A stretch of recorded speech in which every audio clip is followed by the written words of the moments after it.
God to seek and to save that which was lost. He raised a man from among us. He, the Honorable Elijah Muhammad, laid the foundation.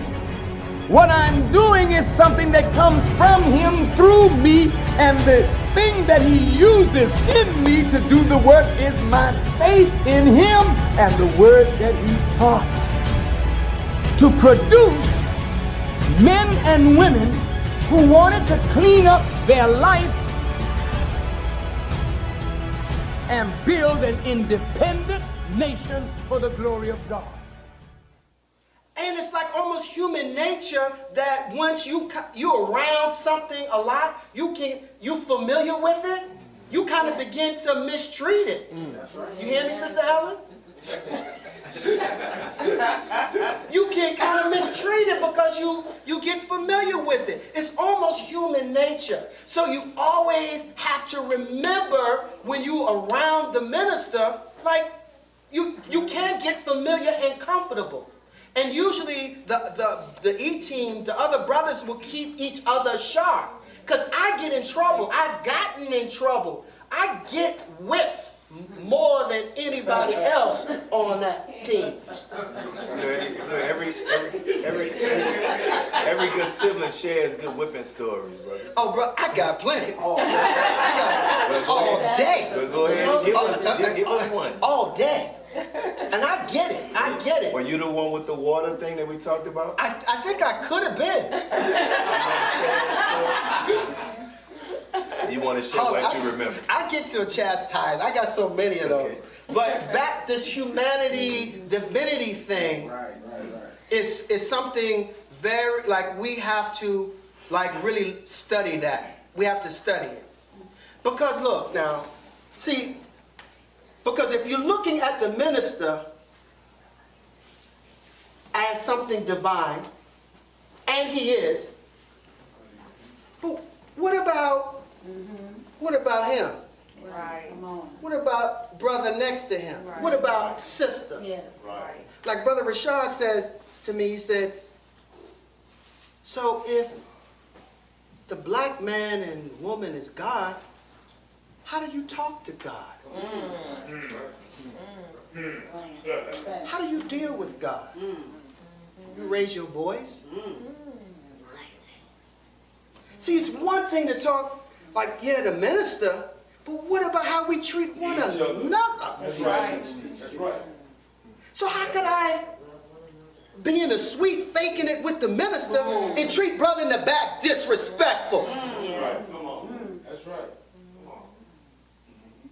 How can we do that? That's not right. Especially those of us who serve close to the minister. You have to begin to take on his way. Yes, sir. He doesn't allow you to be around him just to be around him. Right. You're around there taking notes so you can put in practice what you see. Teach. Go ahead. Teach. So, we have believers, we got to treat one another better. Yes, sir. One another better. And that's what really would make the minister smile. We know that we have crossed over from death to life when there's love for the for the brotherhood and the sisterhood. That's right. Yes, sir. And that's kind of like what I feel here at 46. Well, my.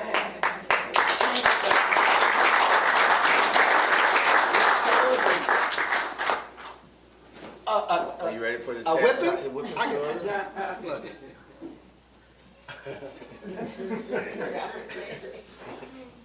Hey, look. This is gonna be good. Oh, it's so many. It's so many. One of the last ones I got, because I kind of forget. I'm getting old. But, I work, I work for the minister. I do whatever he asks me to. I shine a shoe or get his coat. But oftentimes I help facilitate when a minister may get with a celebrity or a rapper. Like, that's my area. And so most of the rappers and entertainers you see the minister with, I'm somewhere in there, you know, on his behalf, working and putting it together. So there was a phone call I was coordinating. I think it was Usher, and with the minister. And the minister agreed to speak with him.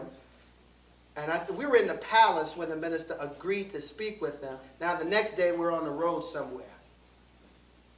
And so when the minister agreed to speak with him, I immediately called Usher, or Usher's assistant, and said, yeah, the minister's going to speak with you, and let's do it tomorrow morning at 9 a.m. You know? I don't know why I'm taking these kind of liberties. Like, he set his schedule. So the next day we're on the road. I don't know what city we're in. I'm in the security room with Josh, and so I'm telling Josh, like, okay, Josh, you know, like at 9, the minister has a call with Usher at 9. So like remind the minister, right? Okay, so now we're going to morning coffee. So we're in the suite with the minister. The minister's in a good mood. We're having morning coffee. You know, it's the whole team, you know, family, the Supreme is there, you know. So the minister says, okay, let me up. It's almost time where, you know, he had a morning appointment. Morning appointment, I think, may have been at like 9:30, 10 o'clock, something like that. So the minister said, okay, let me go get dressed, son. And so Josh says, brother minister. Josh said, Dad, okay. No, it's Josh that's coordinating. Okay, Dad, you need to get up, you know, from table. It's time, you got to get dressed. And remember, you got 9 o'clock with Usher. So the minister was like, okay, yeah, Josh, I'm going to go. And when he said 9 o'clock, the minister's like, what? So I'm standing like over here, right? This is and the security room is like here. So when the minister spins and says, what? I'm trying to back up out of the suite like this and to get out of the way. Because that's when it hit me. Like, oh snap. Like, I set this thing and didn't check with Sister Kim to, you know, get the approval from the minister about the time. I mean, it hit me just like that second. Like, oh snap, how did I do that? So I'm out of the way. So the minister says, what? What phone call with Usher? So Josh immediately is like, where did he go? So Josh was like, that's what Don Enoch said. Wow. Brother Don. Oh, you know, yes, sir, brother minister. The minister.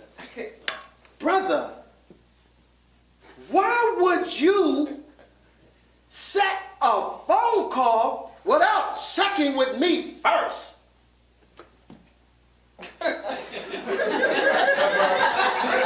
Y'all can see? Why would you do that, brother? What can you say? One more thing like that and you fired. You out of here. Wow. Supreme Captain the Supreme Captain steps up on me.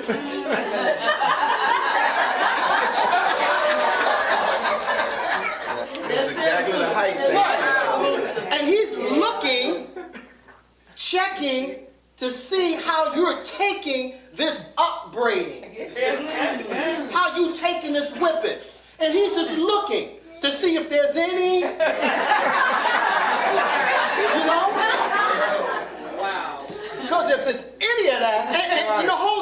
when he roars, oh, everybody, everything comes to a stop.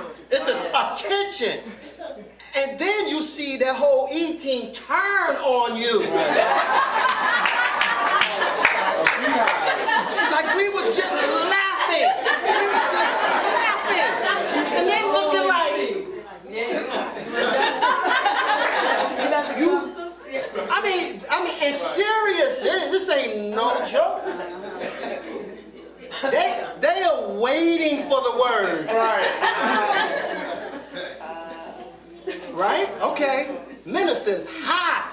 Okay, I think I was supposed to go on that detail. I stayed. Right? Okay, so when the minister was going out of the suite, I'm on the door. And he just looks at me. And go, hour, 2 hours later, he's coming back. We're setting up. Comes in the room. I got the door open. He's coming down the hall. The minister and the whole team. So I'm on the side holding the door.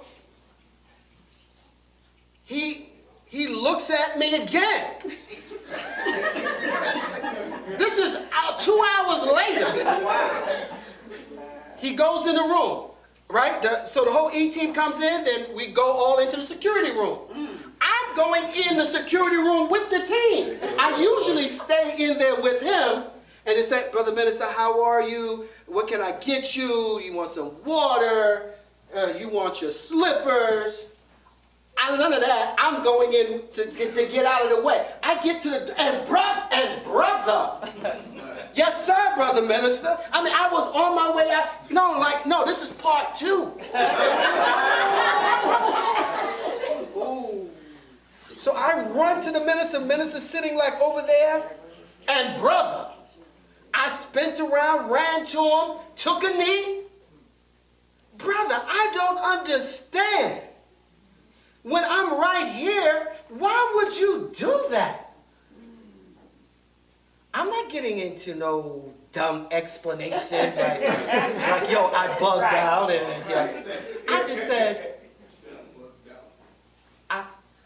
please forgive me, sir. I will not do that again. You were forgiven, but why would you do it? You were forgiven, but why would you do it?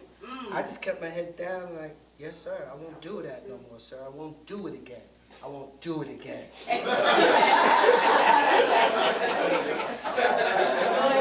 And he's like, So I get up, take 2 steps back, and leave out. Now check this out. A couple hours later, we're setting up for dinner. We have more dinner guests than we have seats in the suite, right? And this is his ministers and looking for, he's seating the guests. You sit there, and he's like, wow, we don't have enough seats. So, and he's running out of seats. So you sit there.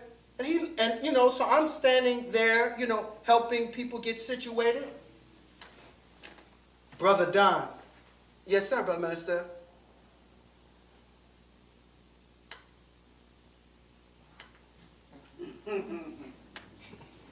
I said, me? He said, I'm asking you to sit.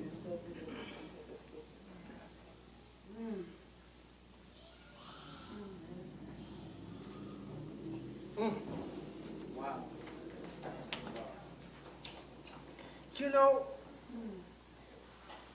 Here he got his student ministers standing.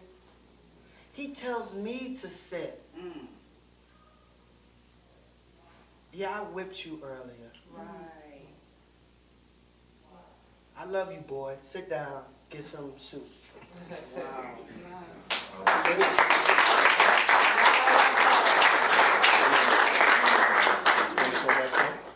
Yeah. But that's the heart, the ministers. It's hard, man. And that's one of the reasons why we want to have these type of settings. So, it's one thing for me to talk about it, but it's another thing for somebody who actually experienced it, right? Yeah. You know, so you used the word enigma earlier.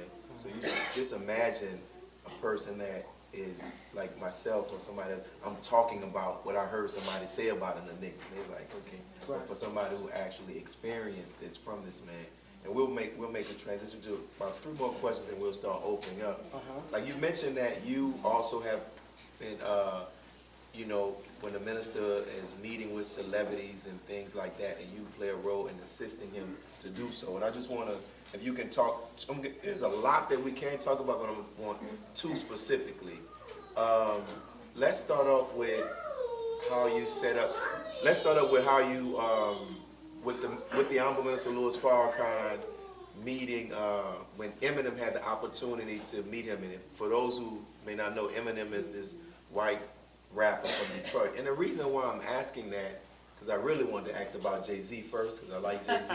But I'm asking about Eminem because, you know, the media has done this thing on the minister, as the minister said, where they have put him in his prison. And now with the use of social media, the Twitter army, he's getting out of that prison. But people have this thing where they think like the minister is this hateful person of white people or Jews or whoever, right? So can you talk about how that was facilitated and what you can share about the meeting, the dinner that they had? Eminem? Yeah. Yeah. First, you know, I worked for many years in the music business, always under a Muslim. Always under a Muslim. First was a Nation of Islam Muslim, and then the other Muslim was with Dr. York, Imam Isa, and that movement. Kedar Massenburg. Kedar Massenburg was the president. Erykah Badu. Right, Erykah Badu, Angie Stone, D'Angelo. Like Kedar was the father of neo soul, and so he started Chico DeBarge, Indy Irie, all of that movement. He was the father of, and he was the president of Motown Records. So he hired me at Motown Records, and I was an A&R. A&R stands for Artist and Repertoire. I'm the person who finds the new act, get them signed to the record label, and manage the recording process. Now, I did not know when I was in the music business that my sole purpose for being in the music business was to get this information on the music business to later help the minister in his music. Like, I didn't know that that's why I was there, but that's why God had put me there. Right? While in the music business, and I know quite a few people in the music business, like I'm known as Brother Don Muhammad. That's very important. I'm not Don Muhammad. I'm Brother Don Muhammad. See, the brother is my affiliation to the Nation of Islam. That's our brand, brother. It distinguishes me from all the other Muslims that's in the music business. I'm Brother Don Muhammad. They don't put brother in front of their names. On my door in Universal Records, it said B-R-O period Don. Everybody called me Brother Don. I made sure that. I didn't allow them to call me Don Muhammad. No. It's Brother Don. Because that connects me to the minister. That's right. So, what relations I have, it's really because of the minister. It's because of him. The respect that I have in the music business is because of the minister. If I'm able to facilitate these meetings, it's not because of me. It's because they want to get with the minister. I'm just the conduit through which they get to the minister.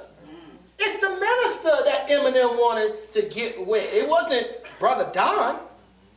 I'm just making a phone call. His people just so happen to know me. That's important. They want to get with the minister. And young believers, all these rappers. Where's Sister Hadia? My little niece. Okay. We admire the celebrity. We all got our favorite rappers. Young brothers, young sisters, older sisters. Young sister over there. We all have our favorite celebrity. We emulate, as young believers in the Nation of Islam, we see them, want to be them, we want to rap, all of that. I can kind of understand it.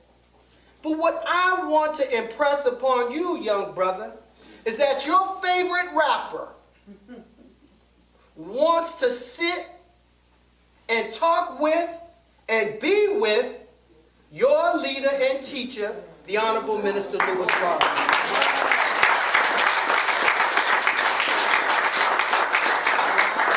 So why are we wanting to be like them when they really want to be like us? They want to be like us. They want to sit with him. That's right. And I see it all the time. All the time. So, we were in Detroit. I forgot what brought us there. I don't know if it was Savings there. Justice or else. 10-10-15. We was on the tour.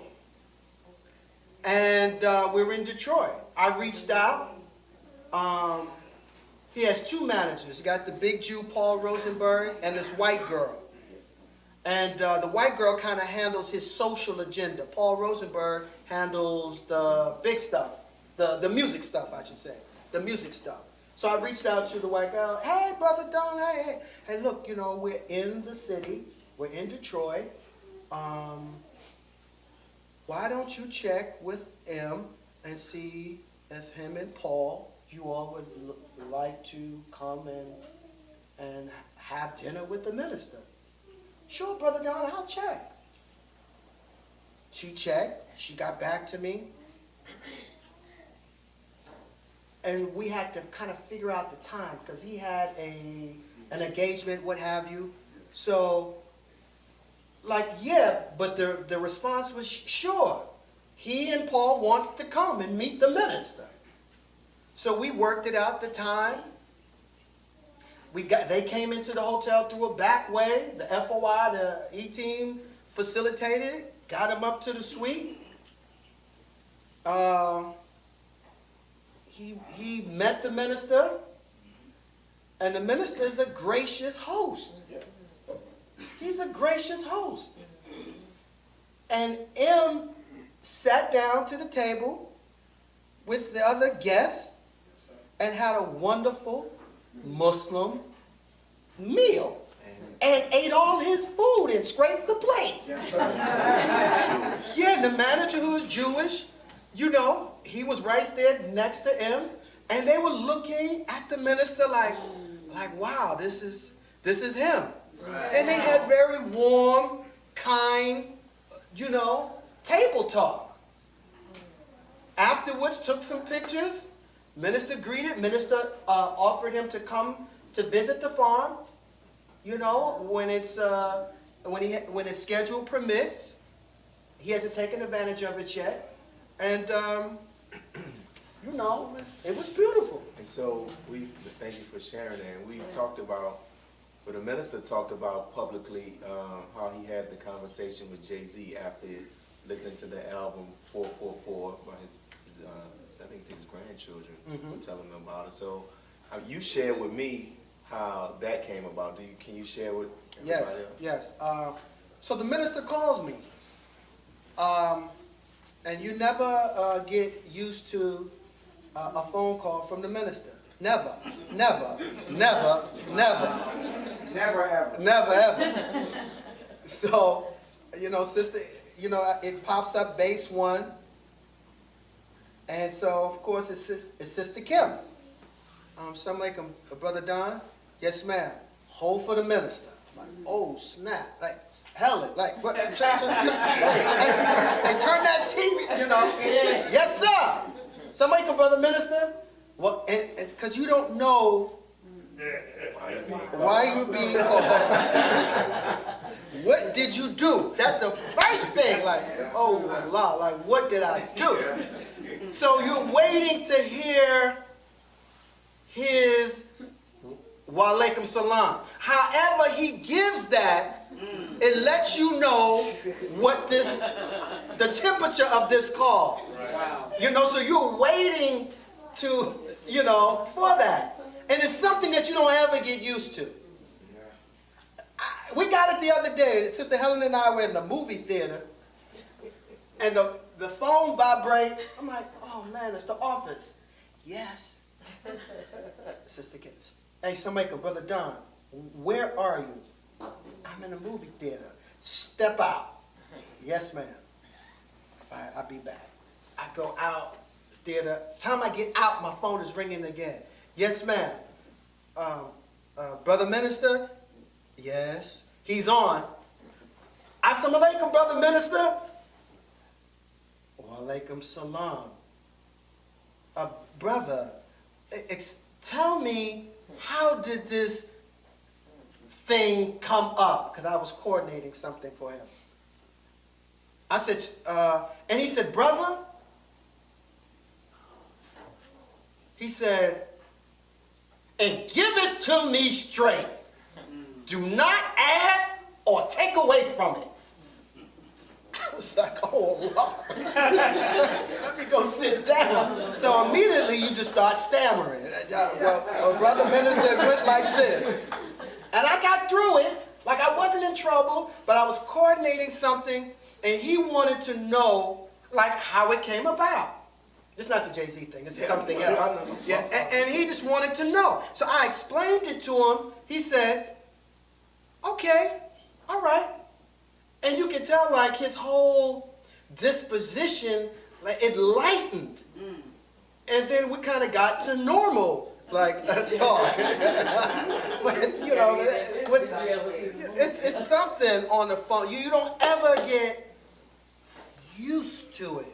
It's always oh, snap, like, what, you know. And Helen is like, what, oh, you gotta, let's do it. Oh, let's sit down. It's something. And look, so I get a call, and he's like, Brother Don. So he's upbeat. So I'm smiling. Yes, sir, Brother Minister. And you can tell he's smiling, and he's in a good mood. So he says, brother, I was listening to Jay-Z's new record, 444. And so he was just talking about the record. And he said, he was, you know, giving commentary about the record. And then he said, Brother Don, I want to speak with brother. Right? So now, this is kind of tough to, you know, Jay-Z. It's kind of tough. Little context is that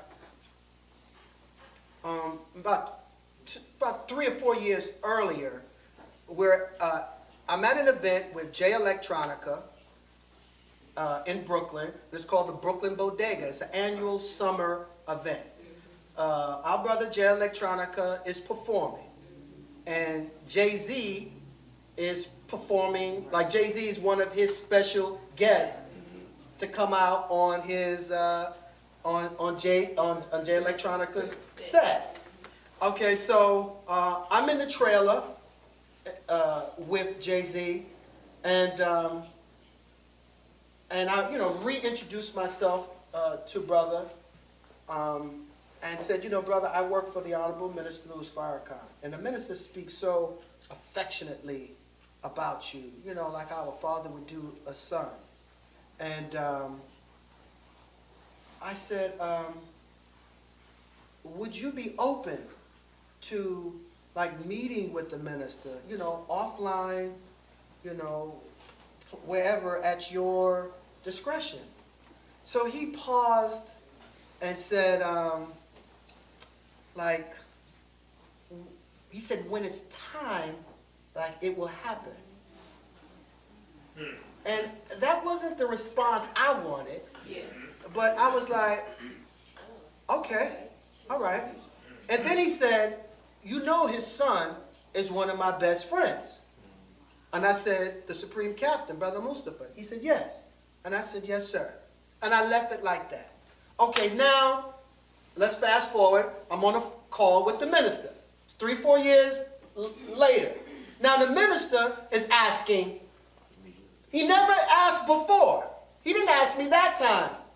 The minister didn't say, Don, I want to meet with Jay-Z, and that's why I was doing that on my own. So I'm thinking about what happened before when I spoke to Jay-Z. Now, I know Jay-Z's cousin, who was one of the founding members of Rockefeller, Beehive. He and I talk frequently. Matter of fact, when the minister was on the Breakfast Club, Beehive reached out to Charlemagne to say, look, I want to connect me with the minister. And Charlemagne said, I'm going to connect you with Brother Don. And we began a rapport. So when the minister asked, silly me, dumb me, I was like, Brother Minister, I'm making excuses. Brother Minister, you may, whatever you want to say to him, and if you record it, I may be able to get the tape to him. Right, see your face, sister? Right, that's what I got from the minister on the phone. Because the minister didn't say anything. And I'm sure the minister looked at the phone like, what? What is this fool saying? And I immediately picked up on it and said, yes, sir. I'm getting right on it, sir. Then he said, okay, yes, sir. Thank you. Thank you. Assalamu alaikum. Like he was waiting for my brain to kick in. Like he knew, I bugged out for a moment. And okay, I'm going to wait. I'm waiting. Wait. Oh, okay, you got it? Oh, yes, sir. Yes, sir. Okay, assalamu alaikum. I immediately called Beehive. Yo, B. The minister just listened to 444 and he wants to speak to your cousin. Beehive said, stand by. Beehive calls me back and says, Jay said, thank the minister for listening, and he'll speak to him tomorrow morning. Because it was in the evening at that point, and Jay was in LA. So I called Sister Kim back. You didn't make that same mistake. No. So I called Sister Kim back to get a time for the next morning. The minister was going to be in a laborers meeting at the salon. So the minister asked, he sent word through Sister Kim to find out what time was good for Jay. So it came back that 9 a.m., it was 9 a.m. East Coast time, 10 a.m. Chicago time, and a reverse? It should have been 7 a.m. No, excuse me. It was noon East Coast, 11 o'clock. 11 Chicago. What time in LA? It'd be 9. 9 in LA. So Jay-Z said 9. It was 12 for me, 11 for Chicago. Right? So that's what we had coordinated for the next morning.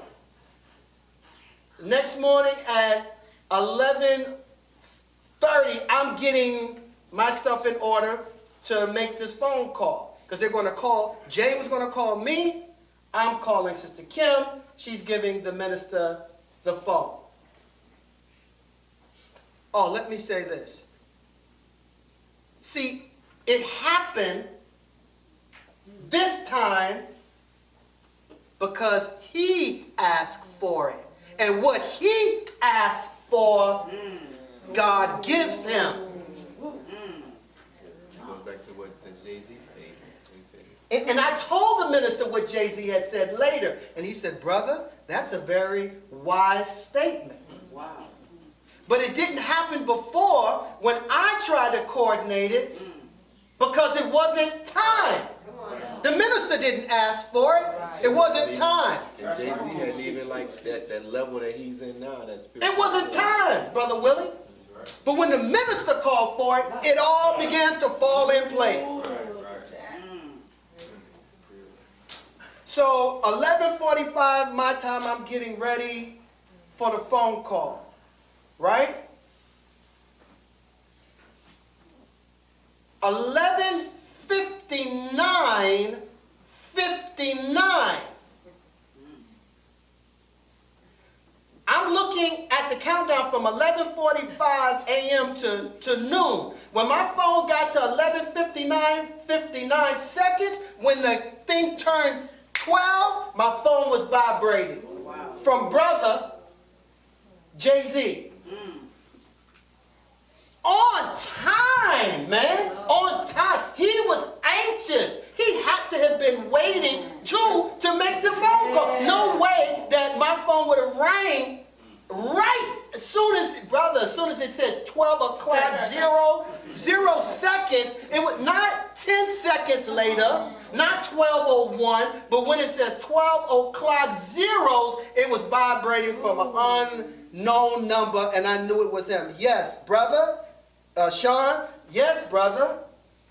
How are you? Fine, brother. This is Brother Don. Hold on, sir. Time. So they had a wonderful talk. A wonderful chat. And the minister was breaking down his lyrics. And he was laughing. He was like, oh. He says, you really listen to it. You got it. You got it. He says, my people, they don't get it yet. Minister started breaking down 444 and what it meant. Minister said, I don't know what it means to you, but let me tell you what I get from the 444. And Jay started laughing. He says, yes, that's it. It's about new birth and spirituality. Oh, man, the minister laid that piece out. And he thanked the minister. He thanked the minister for his time taking the call. And the minister, of course, he said, well, brother, I would love, whenever your schedule permit, to meet you formally. And he was like, yes, yeah, let's do it. So it was a beautiful call, brother. A beautiful call. The minister talked about, and you hear the minister say, okay.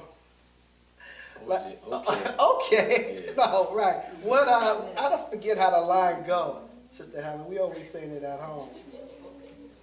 It's something. Jay-Z. Well, you think I'm not black. I'm not black. I'm OJ. Yeah. Okay. So the minister told him that Jay-Z fell out. Oh, he laughed, man. He said, wow. And the minister says, well, what's better than one billionaire?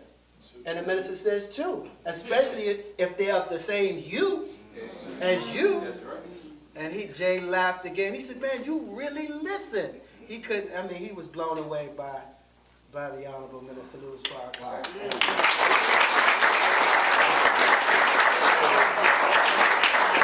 There's so much we can ask you, but we're gonna keep it to myself. No, there's something. Yeah, we got to get to sister. Oh no, that's about that. Open up for the questions.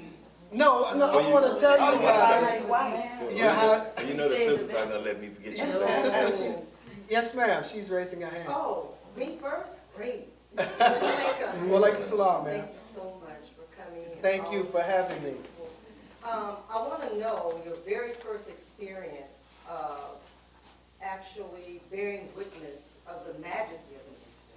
You know how, like, Brother Terrence was with him and there was some kind of storm and the minister said, don't worry about this, the trees were hitting on the ground. And Yeah. I've actually saw something myself, but I want to hear when you first saw it.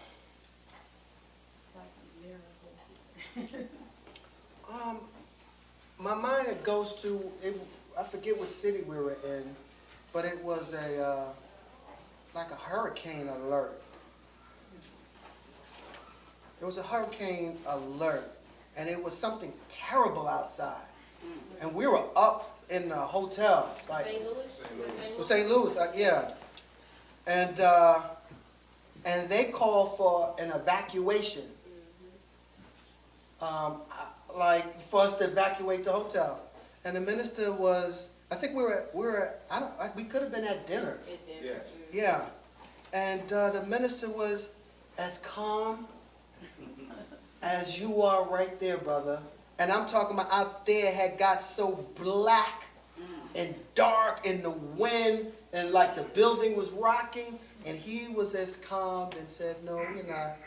We'll be okay. Wow. Like, we'll be okay. And we were okay. Wow. You know? Next question. Hold it. Before we start getting into the questions, I want to tell you about how I met Sister Helen. Right? So I'm in Chicago. I'm not Chicago, excuse me. I'm in Atlanta, living, you know, and at Mosque number 15, and on Brother Jamil's security detail. And this was a Tuesday night. All right, not a mosque night. And so we go to one of Brother Jamil's favorite restaurants. It was a Caribbean restaurant. Like downtown Atlanta. And I think it was called the Caribbean Restaurant. Brother Jamil and I are at a booth, and Sister Helen is standing in line to, making an order for takeout. So she's standing right by our table. So Brother Jamil strikes up a conversation with Sister. And he asks, like, where is she from? And she says Philadelphia. And so Brother Jamil, he was the student minister in Philadelphia. So he's like, Philadelphia?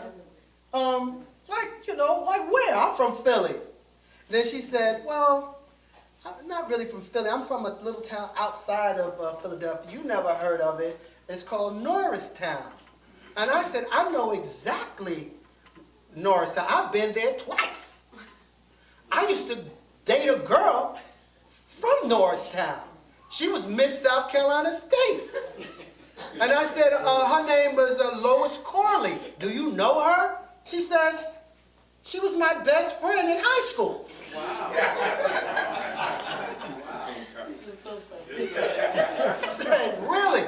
She said, she lives across the street from me. I said, well, I've been at Lois Corley's house a couple times.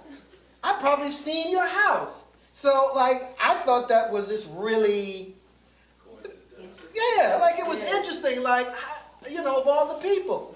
So, you know, it was light talk. So she got her food. She like, okay, nice meeting you, and she's out. Brother Jamil says to me, check this out. He said, brother, why don't you go and ask Sister, will she join us for dinner? I look at Jamil like,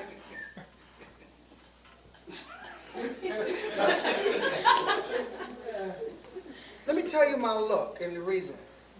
In my mind, I'm like, she ain't young and hot and exotic. In my mind, I don't say it, in my mind. Jamil looks at me and says, brother, that sister, as if reading my mind, says, brother, that sister may turn out to be your best friend in life.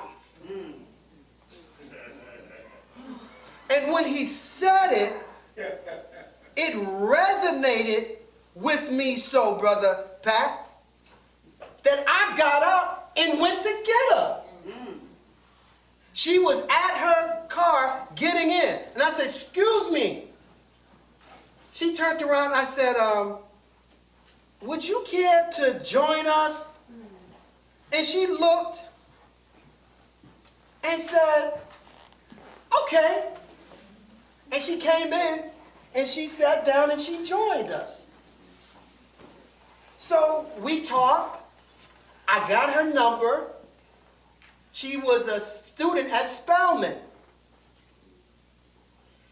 And I was going to invite her out to the mosque. That was a Tuesday. That Saturday, the minister was in New York at the Apollo Theater doing this Betty Shabazz benefit. And we pulled it down via satellite at this church in Atlanta. I had called Sister and invited her, and she said that she would come out. She came out. The next day, Sunday, I called Sister again, invited her to come to the mosque meeting. 19 Ashby Street, Brother Carlos. And she came. Not only did she come, but she accepted the teachings that day. Oh, wow.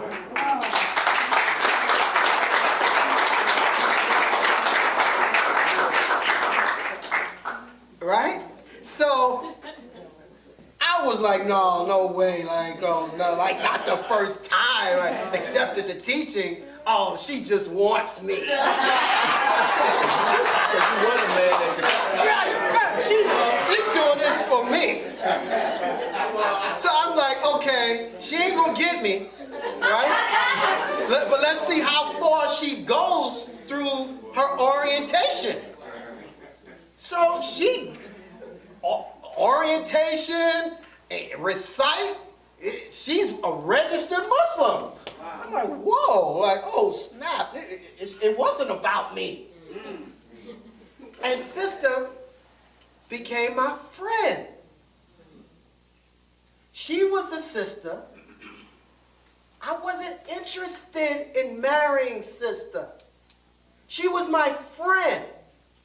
She was a sister that fed me when I was hungry in Atlanta, and when I was trying to get away from the brothers, the captain, I could go and Sister would allow me to sit down and go to sleep in a place and feed me. And that was it. And she was kind to me. This is like 20-something plus years ago. All right? Okay.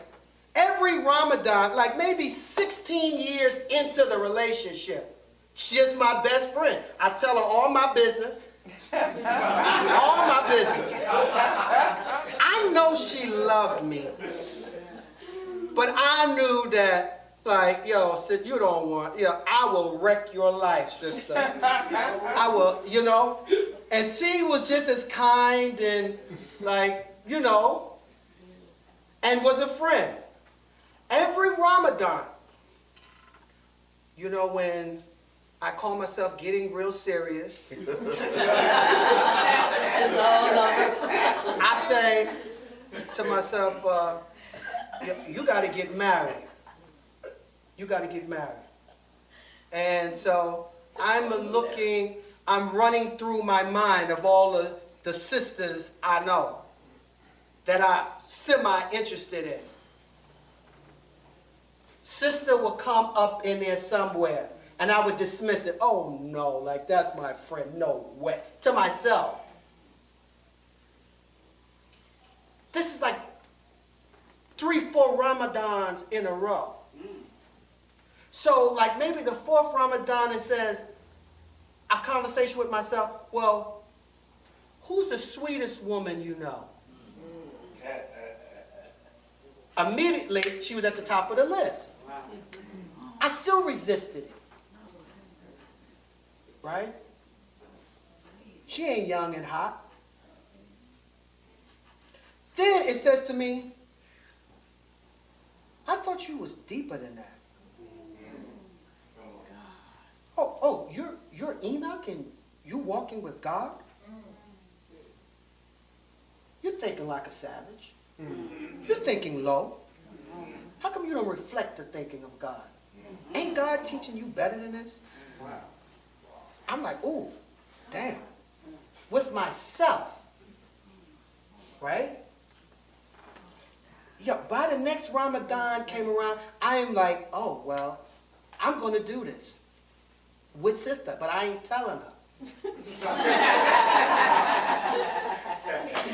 So sister tells me, like, I'm moving out of Atlanta. I'm moving back to Philly. Because, you know, I'm just tired of, I need a change. I'm like, okay, and I want you to help me move. Okay, no problem. She tells me that I think, like, and my lease is up.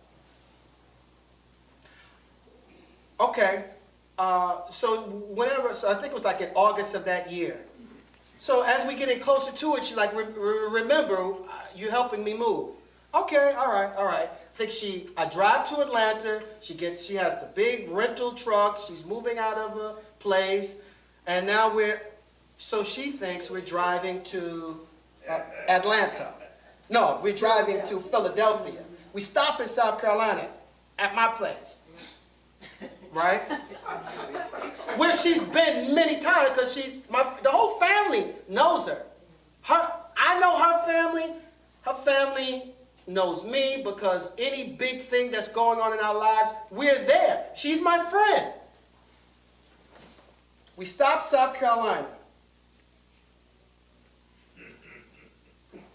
The next morning, she think, okay, we're going to be on our way to Philly. We go to I got something to do at the courthouse. I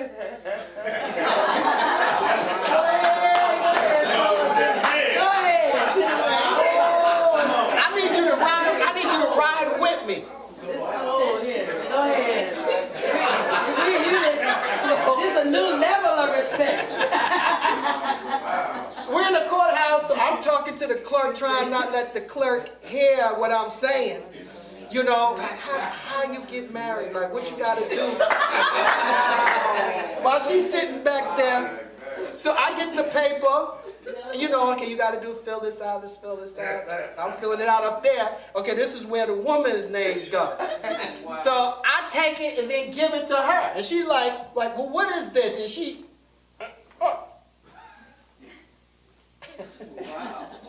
like, what? And I'm like, don't make a big thing out of it. Just sign it.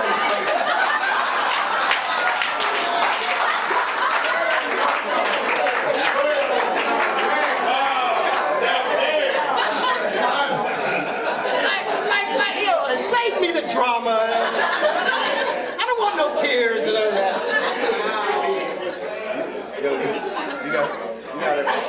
And so I was told, she didn't know that I was moving all that stuff into my house. Wow. Like I wasn't letting her go to no Philadelphia.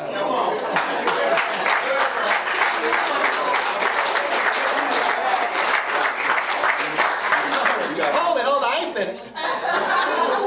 That woman cooked too good. See that she seduced me with that food, sisters, you hear me? I was not letting her go. Because during Ramadan, you know, the older you get, the more important food becomes and everything else dissipates. So I began to ask myself, okay, what do you absolutely need? So I said, I need a peaceful, tranquil house. Right. I need peace in the house, and I need good food.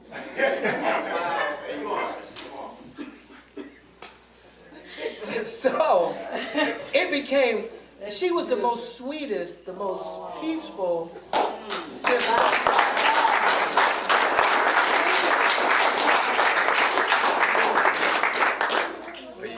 I think I'll finish. I like baby saying, we finished or we done? How long have y'all been married? Last week? No. 6 years? We stopped counting. Because I've been knowing her forever, and the friendship is just...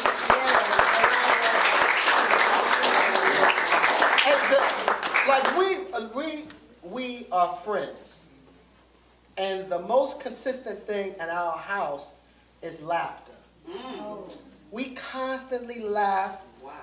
She constantly clowned me. I constantly clowned her, and we laugh. And the life is easy when you're laughing. And it's not heavy. It's not heavy. She allows me to be me. She corrects me, but she corrects so softly that I have to auto-correct. I have to self-correct because of the soft correction. Like, I'm not a complete fool, an idiot. So I self-correct. So I'm learning a lot. I'm learning a lot being married this time.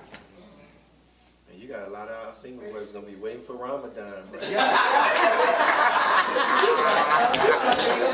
Ramadan is serious. Waiting for Ramadan. Ramadan is serious. It's serious. They checking their cell phone right now. When that moon show.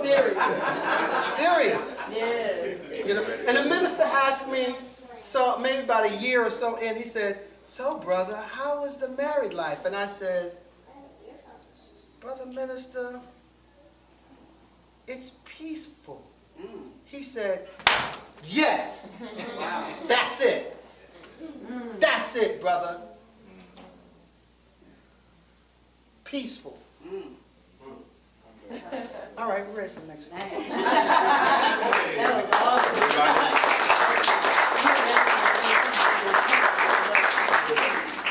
Single brothers might start getting meals, man.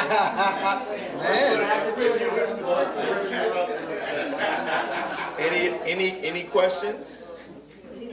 Any questions? Hold. Before Rashad, sister, like, when she makes the meal, I still take pictures of it. And I send it to the brothers. And I kind of feel bad because I feel like I'm bragging. And I don't want to feel like I'm bragging, but I'm so proud of the presentation. And she puts a lot of love in it. So I'm taking the pictures of it like, wow, look at this. And she could be not feeling so good about me at certain times. But she never stop and say, "Yo, I'm not making you any food because you act a fool or you acting up." She always feed her husband.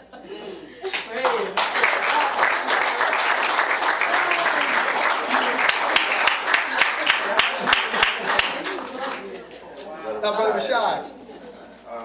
The question that comes to mind is the minister and his music. Ooh. You know, music is a universal language. It also has healing properties. And you come into the music project, to his ministry in music. Could you share with the believers what you've learned of his expression based on his gift that he's giving back to you? Oh boy. That's a whole another hour. The minister and his music. No, that's a series of lectures. The minister, I mean, the music further bears witness to his godhood. The minister was as a young boy, the minister was, what do they call those children? Prodigy. A prodigy on the violin. The minister's mother gave him the violin and Brother Alvin the piano. And at first the minister didn't like the violin. And he said that, because he didn't think it was cool. And he said that when walking home sometimes with the violin, he would put the violin under his arm and carry it, you know, like it was a horn or something, you know.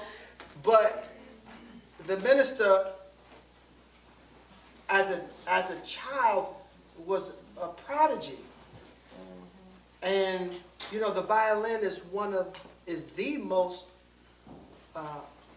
difficult instrument to master, to play. And they say that because you hold it close, like it it emotes the heart, you know, and there's significance to this, and it has to be studied. The minister and the violin, and David as the chief musician of the Lord. He was the warrior king and chief musician of the Lord. And when he first met the Most Honorable Elijah Muhammad, the first time that they met, and he says the Most Honorable Elijah Muhammad was working his way around the table after the dinner was over, that he said to him that you remind me of David.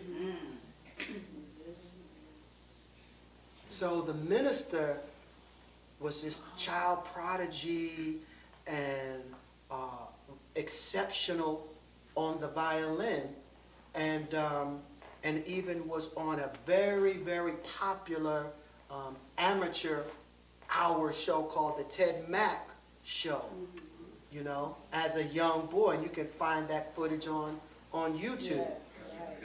So he was exceptional on the violin.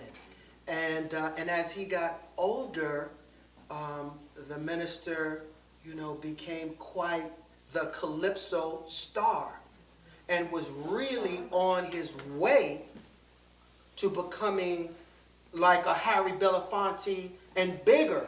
That's right. He was on his way when now in the mosque, you know, the instruction was given for him for all the musicians to leave music. But the instruction really wasn't for everybody. Take this break. Let's switch this. Okay, we have to switch so it. We're going to pick up where the minister.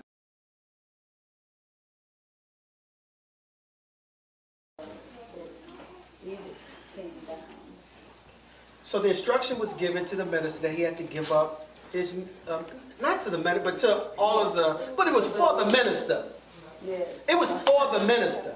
And the Most Honorable Elijah Muhammad was wanting to see, because the minister was the most prominent star, and it's who the Most Honorable Elijah Muhammad was looking for anyway. He didn't care about them other musicians, whoever they were, in the temple, because he had his eye on his star.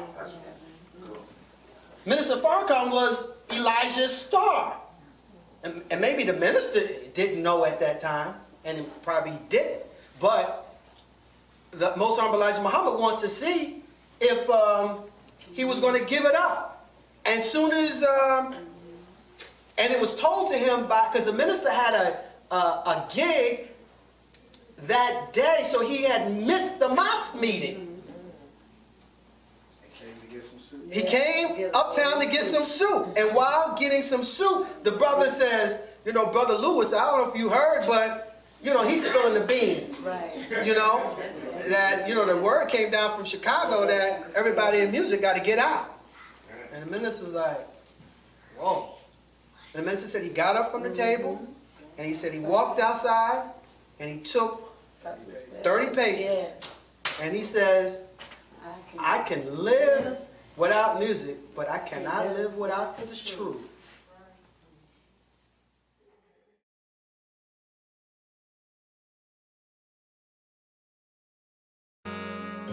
Be a part of the force that powers truth in journalism. Go to nnvnews.com/donate.